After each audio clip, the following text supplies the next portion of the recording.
What is up everyone, Wolverine back again with another end of month vlog. This is just me talking about all the movies and TV shows that I watched in the month of July 2021. These are my favourite videos to make. I say this every month, but they really are, because I get to talk about lots of different movies and TV shows if I watch any, and just give my mini reviews on them, all little, different types of genres if you like. And I love watching other YouTubers do these as well. Now, there was a lot of cinema releases this month and streaming service releases, so a lot of these are new movies.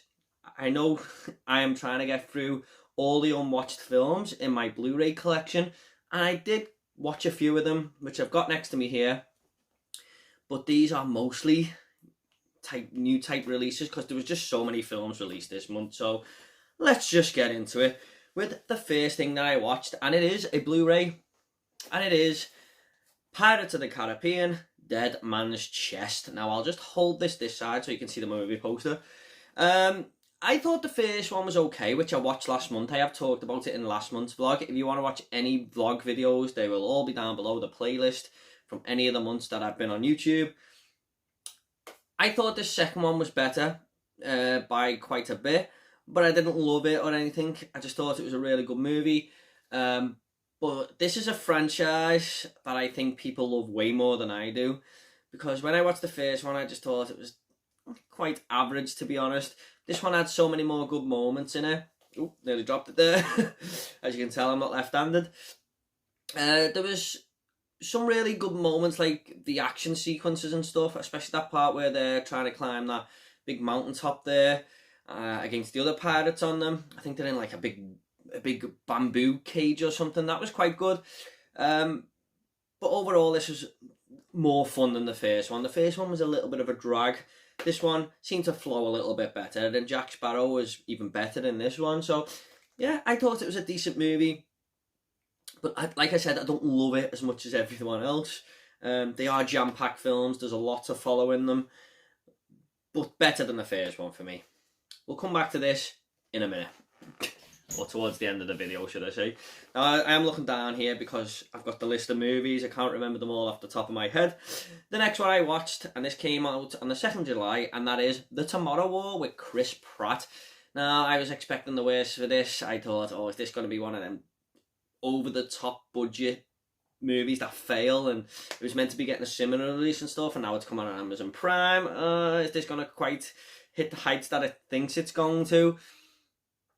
I really enjoyed it. I seen a review just before watching it on IGN. They give it a 3 out of 10. I don't really like to look at reviews before I see movies, but I sort of seen it by accident. And I was just expecting the worst here. But I thought this was a really fun film. It is over the top. It's ridiculous plot, but it's a fun movie. I mean, there's some lazy writing towards the end of the film to help the story flow, but it has its moments, and I was enjoying it throughout the whole runtime. I was never really bored or anything, so that's a good sign, I feel. Chris Pratt doesn't bring too much for the film. I think he plays the same person in every movie, bar Guardians of the Galaxy, to be honest. He just seems to play the same character, which isn't a bad thing, but it's not a great thing. He's not really expansive or anything, and he's just Chris Pratt in this as well. But like I said, it's an entertaining film, tries to do a lot of things right. And I thought that the creature design was actually really surprising. I thought these monsters looked great. And a lot of details gone into them. If you want to see my full review on The Tomorrow War, the link will be down below with all my 2021 movie reviews in there. And there'll be a few more in this video that I've reviewed. That'll be in that playlist as well. Next up is my older pick of the month. So every month I pick an older pick of the month and a new release of the month. And this is going to be my older pick of the month, straight at the start of the month here.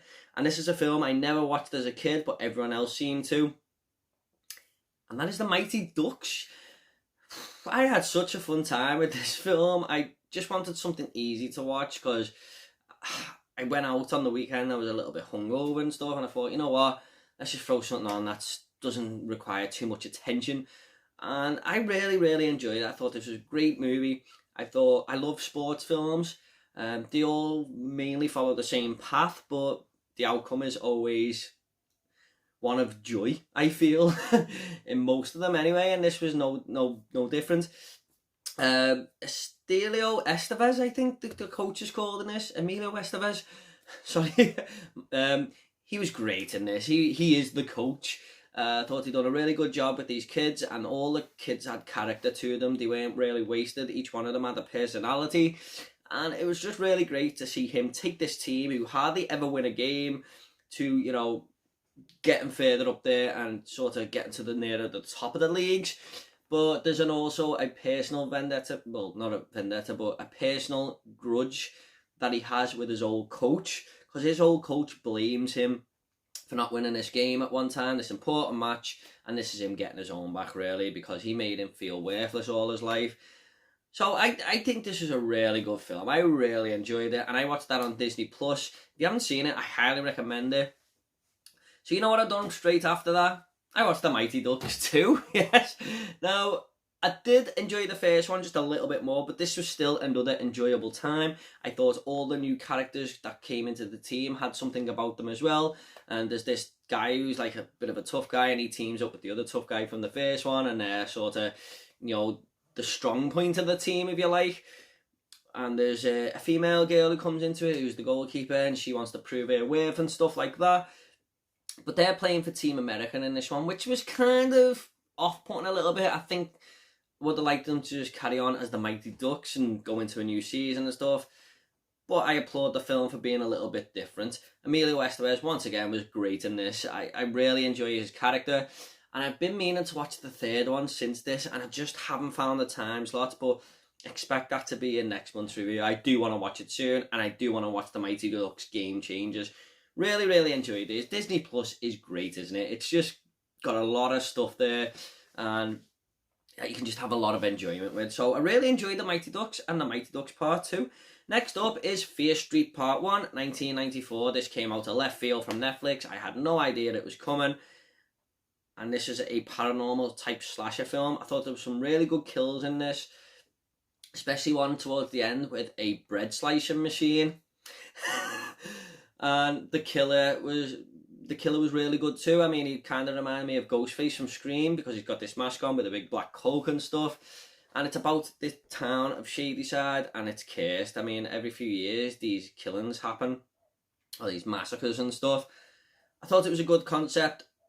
Could have been executed a little bit better, but it has some good moments. The acting though, not the acting, but the characters, they were good actors, but the characters let it down for me. I didn't like hardly any of them, especially the main protagonist who you're meant to get behind. Couldn't stand her. She's always arguing with her ex-girlfriend and stuff, and she's kind of in the wrong, I feel, but the movie wants you to get on board with her. Just couldn't do it. There was a lot of shouting and arguments and stuff, but I still enjoyed the film. Like I said, 2021 movie reviews down below. That will be there as well if you want to see my full thoughts on it. Next up is Freaky, starring Vince Vaughn and Catherine Newton, I believe her name is. This was meant to come out last year. I was really looking forward to this film, and it got pushed back because of the pandemic, and I love Vince Vaughn, and this one just looked like a really fun time. It's the same director of Happy Death Day, I believe, and Happy Death Day to You, which I really like. And this basically is Vince Vaughn going into a young girl's body, and this young girl goes into the killer's body. So they sort of swap when he kills her. And it was just a really fun concept. I thought Catherine Newton's acting was really great when she went into the killer mode. And Vince Vaughn just acting like this teenage girl. It was such a fun time. There was some really good kills in there as well.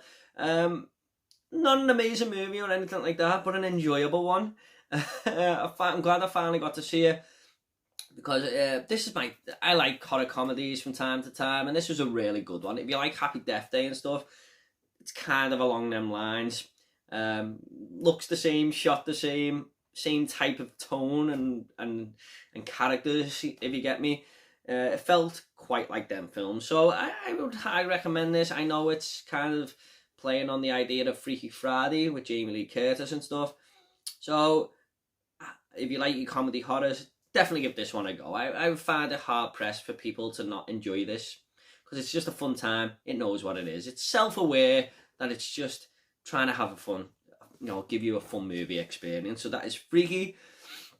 Next up is a Blu-ray. I've been carrying on my MCU franchise watches with my fiance, and we are up to Captain America Civil War. I will try and get these reviews out soon because I've been reviewing all of them on the channel, but I'm well behind. I've got my next few written out, but I just haven't had time to film them with all these new releases this month. So Thor: The Dark World will hopefully be coming soon, but I'll leave my MCU playlist down below if you want to see that as well. I used to hate this movie. I just didn't like it the first time I watched it. It felt like Avengers 2.5, and this time it still felt like that, but I enjoyed it way more. I don't know why I didn't like it so much. I don't think it's quite on the level of Winter Soldier, but it's got that feel to it. The airport scene is great. I'll give it that, even though I don't like the fact that it's an Avengers 2.5 movie. The airport scene is great. Not really into all the arguments with Captain America and Iron Man, because they're conflicting over what they should do. I just couldn't get on board with that. It was kind of annoying. But it has some great moments. The opening scene is great. Yeah, some really good action sequences and stuff like that. But definitely doesn't feel like, even though it's got the same type of tone as Winter Soldier, it doesn't feel like a Captain America film. That's my problem with it. But I still enjoyed it. It's still a good a Marvel movie. So that's Captain America Civil War. Next up, we do have my new release of the month, and that is Black Widow. That takes place just after Civil War, so I was glad to get that watched in time. And I really enjoyed this one. I mean, it's nothing amazing. It's not the best Marvel movie, but it's definitely not the worst. It's somewhere in the middle. Thought Scarlett Johansson, she is, on these rewatches, she's starting to grow into my favourite character, just behind Robert Downey Jr.'s Iron Man there. So to see her get her own film finally was great. I thought there was some really good action set pieces in this, especially a helicopter scene with an avalanche taking place. It was one of the best things I've seen Marvel done. Florence Pugh was a welcome character. I would like to see her more in the MCU. I think they're going by the post-credit scene and stuff. David Harbour was a great character. Some really funny moments with him. The bad guy in this was kind of a letdown. Why can't I remember his name? He's a very famous British actor. Yes, I can. Ray Winston. And the third act, it kind of falls apart a little bit. But after the great opening scene, great first two acts, I think this is a decent film. Just falls apart a bit in the third act with Ray Winston and stuff like that. But I've got a full review for Black Widow down below if you want to check it out. That is my new release of the month. Next up, we have Fear Street Part 2. 1978. This is the one I was looking forward to the most when I seen the trailers for these Fear Street films. As this all takes place at a summer camp, not Camp Crystal Lake. This is actually called Camp Nightwing, and it's the same sort of tone as Friday the 13th and stuff. Sissy Spacek, I think that's her name, off Stranger Things. She was a great character in this. She was the best character in the whole trilogy. She's like this really tough young girl who takes no shit and always tries to help her friends out. And this killer is just going crazy at the camp because obviously it's part of the curse. Every few years this happens in the town of Shadyside. But I really just love the location of the camp for a slasher film, and this is why I was looking forward to it so much. And it just works. It just works. The killer in this is relentless. He doesn't stop. He's like the Terminator. I think his name's Tommy. He just goes through everyone. My real gripe with it was the fact that some of the kills were really off screen, but they do pick up towards the end a little bit. But Fear Street Part 2 will be down below if you want to check it out, the full review. And I've also done a ranking of all three of these films, which I'll leave down below as well.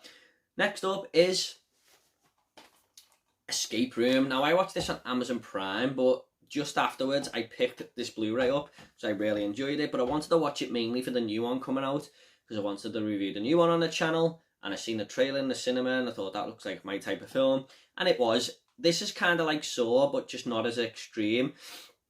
But these people are all brought together to go in an escape room, and they have to get out obviously, but they're deadly escape rooms, and the first room slowly starts to turn into like an oven.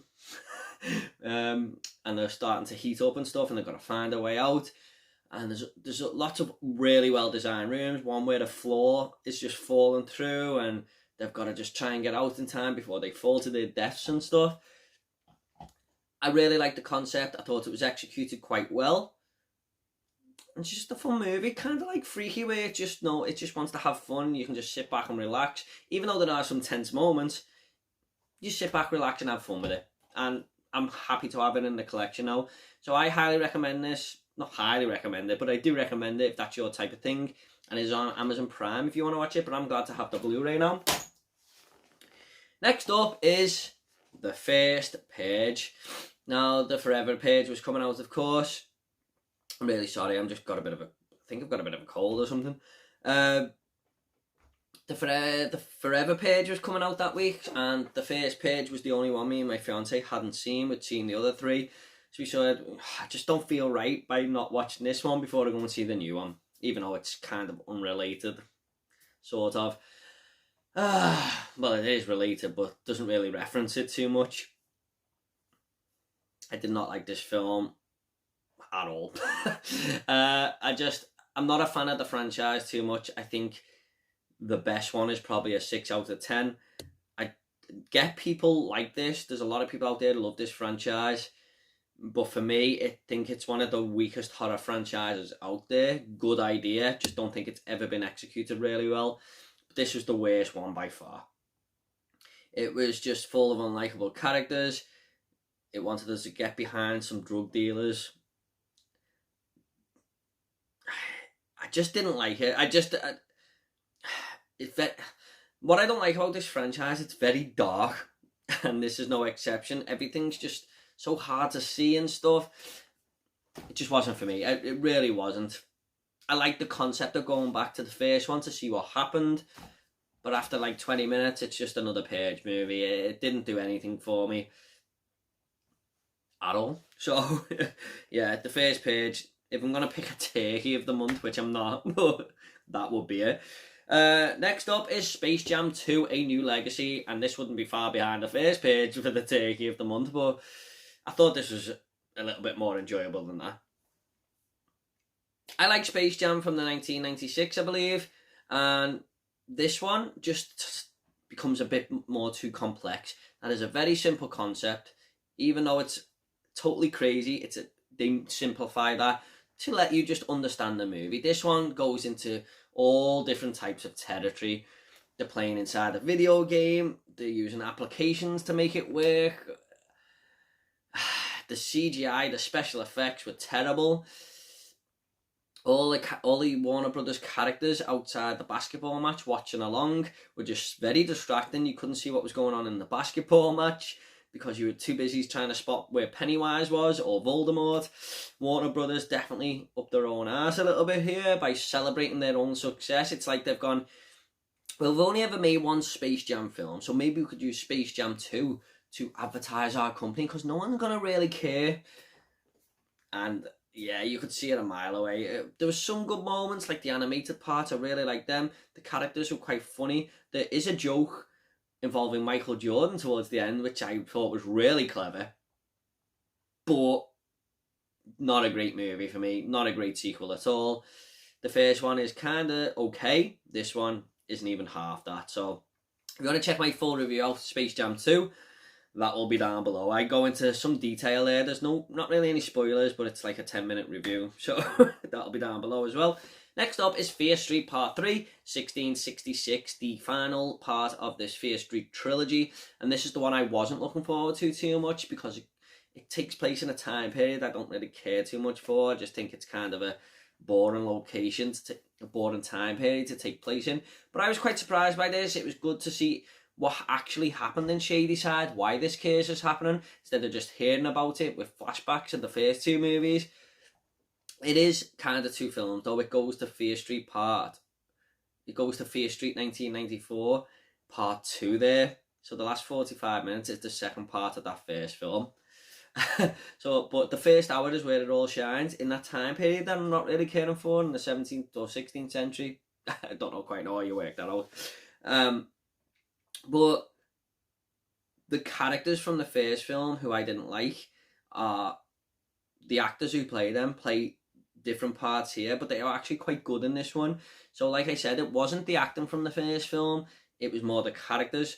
I thought the acting was okay, and here they are much more likeable characters. So for History Part 3, 1666, the whole unravelling and why shady side's happening, it was really interesting, and I enjoyed this one.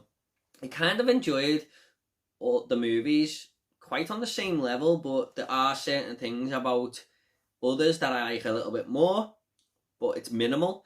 However, if you want to see which one I think is the best, check out my ranking down below. Next up is The Forever Page. Yes, carrying on this franchise of The Page. I thought this was one of the better Page films, but like I said, none of them are above 6 out of 10 for me. What I did like about this one, it all takes place in, well, most of it takes place in daylight. So that was a big positive, because like I said before, a lot of it is just too dark and dull and depressing to look at. But this one, there's a lot of daytime scenes, which I think helps the film a little bit. It's people after the Page deciding that they're going to carry on and just carry on causing mayhem. And basically, America is digging its own grave. Everyone has just lost control. So that was kind of a good aspect to see, but I just thought the whole film just involved lots of people shooting at each other, and it kind of just came very repetitive very quickly. The characters weren't too likeable. There was a couple who were okay, but the group, I didn't really care for any of them. If you want to see my full detailed review of The Page, The Forever Page, that will be down below. There's going to be a 6th one. I just know there is. It's all set up. So expect that in future. I may be in here in 2 years' time probably saying the same thing. We need the director to execute this brilliantly, because it can be done. I know it can. Next up is Escape Room Tournament of Champions, another new release. This was kind of the same as the first film. I thought it was on the same level. It done everything that the first one done right. Characters aren't great or anything like that, but there was a character from the first movie that I didn't like at all in that, and I grew to like him in this one, so that was a plus. But yeah, it was just a fun time. I enjoyed seeing these characters trying to get out of all these traps. I mean, some of them, they're out within a second, and it's like, oh yeah, of course they get out with 1 second to go and stuff like that. But it's enjoyable. I like the design rooms. There was one in a bank with heat lasers and stuff. Kind of reminded me of Resident Evil 1 movie with that laser scene. That was kind of good to watch. And there was a room on a train where everything's gonna electrify them and stuff. And yeah, it was just a fun time. I've heard a lot of people bash this film, but if you like the first one, I think you'll like this one. I thought it was quite good. Definitely better than The Forever Page. Next up is another franchise we're coming back to. It's not just The Page or The Mighty Ducks. We're going back to Pirates of the Caribbean. Just hold it on the left so you can see the poster. This is At World's End. I didn't like this film at all. I really didn't. I thought it had a really good opening scene and it looked promising with the hangman. But it just became a lot to take in. There was a lot of stuff happening here. It's kind of like they just went, there's everything. I'm not going to lie, I find this kind of hard to follow. I did. I was getting lost in the story. I've spoke to a few people about it, did they get lost, and they were agreeing with me. So I don't think I'm on my own there. I just don't really enjoy the characters too much, apart from Jack Sparrow and Barbossa. I do like Keira Knightley and the guy off Lord of the Rings. I forgot his name. I'm really sorry. The guy who plays Legolas. I like them as actors, but they just do nothing for me here. I don't think this is a great franchise. I don't get why people love it so much. I'm happy they do, but I think it's kind of overrated from what I've seen. Like I said, the second one is the best, but it's just a good movie. It's not anything amazing. I'm kind of not looking forward to On Strange Tides, but I will watch it because it's in my unwatched Blu-rays. But this film dragged on way too much. It was nearly 3 hours long, and it was just a slog to get through. David Jones, probably a good villain though. I'll give him that one as well. He was in the second film. He picks it up a little bit, but yeah, I mean the characters, most of them, I just don't like. I'm sorry. I don't love it as much as most people. I do apologise for that. Next up is Old. Now, This is a very, very divisive film. A lot of people have been bashing this, saying it's one of the worst films they've ever seen and stuff. I do think it has some problems, but I really enjoyed it. I thought this was a good concept. I thought Shyamalan executed it quite well. I mean, there is some questionable parts that he directs by just moving the camera one way and coming back and someone's died. We've seen that gimmick a lot of times. It's lazy directing, but I do think he still executed parts of it well. It was interesting to see all these people growing with age, and the makeup design and stuff was good. The mystery of the beach and why it's all happening, I was engrossed to the end. I wanted to see the outcome. I enjoyed it, I did. I don't think it's Shyamalan's best film. He's a very up and down director from what I've seen, but I've seen him made worse films. I mean, I've got a full review for this down below if you want to check it out. I had a good time at the cinema with this. I did. It was interesting. So, a decent movie to add to Shyamalan's filmography, if you like. Next up is another film that gets a lot of bashing, and I don't understand it. I really don't, because I had such a fun time with this. The Amazing Spider-Man Part 2.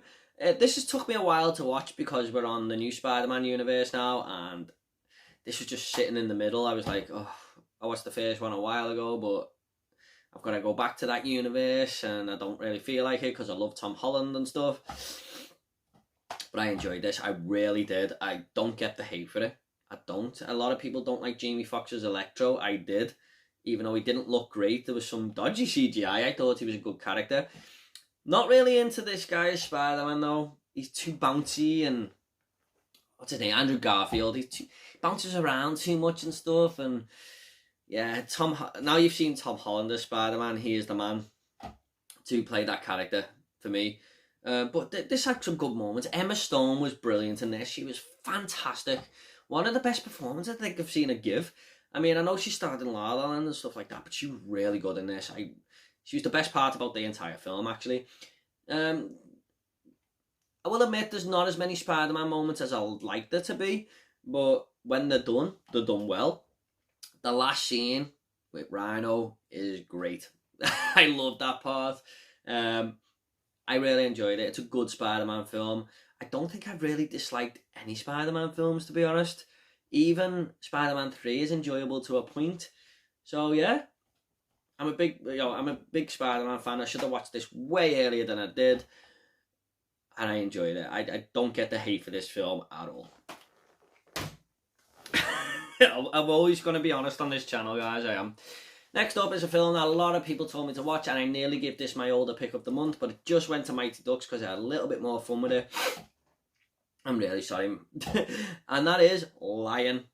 Dev Patel, Rooney Mara. This was a really gripping story. This is about a young man who loses his family.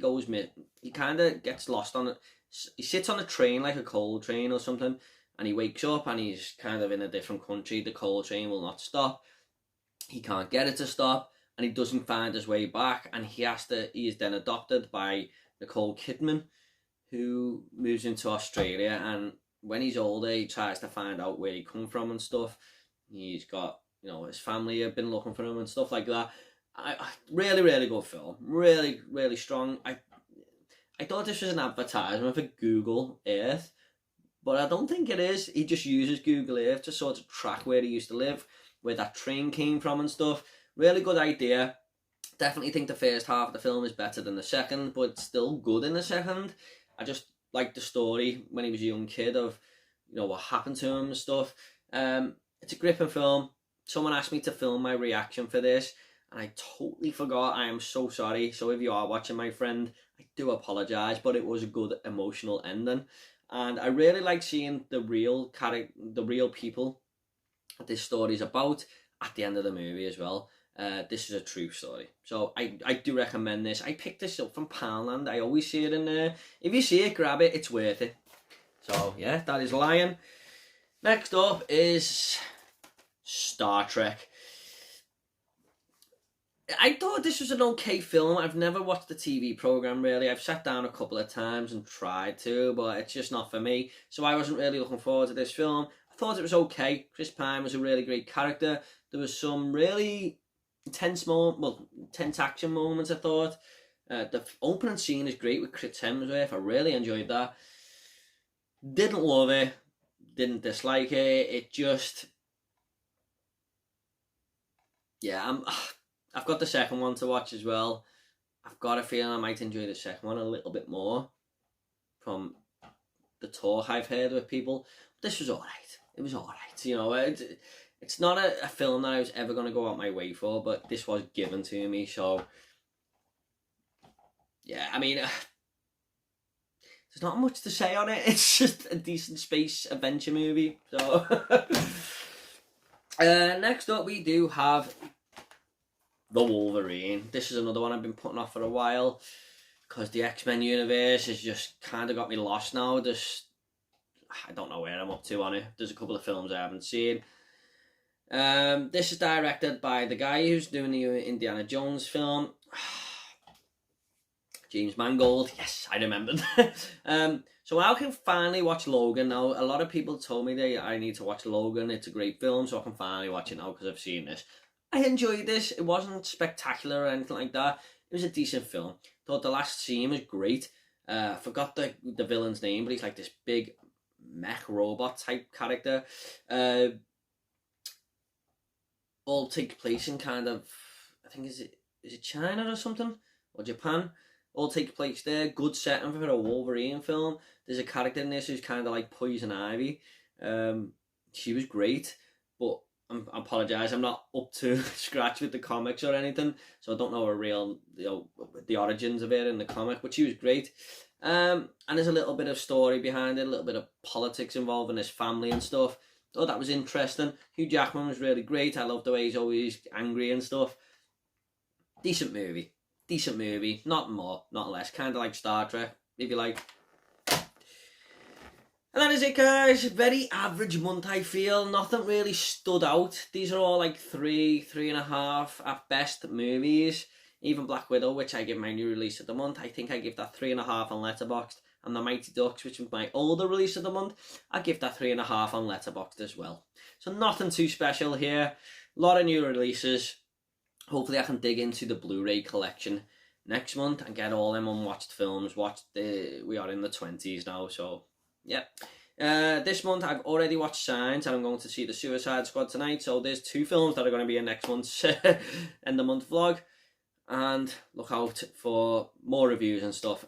They'll be on the channel soon. If you want to see any more of these end of month vlogs, any of these films I've reviewed, they'll all be down below, and my Fear Street ranking as well, of course. Hope you all enjoyed the video. If you want to comment about any of these movies, I'll reply to you all, I promise. Take it all easy, guys.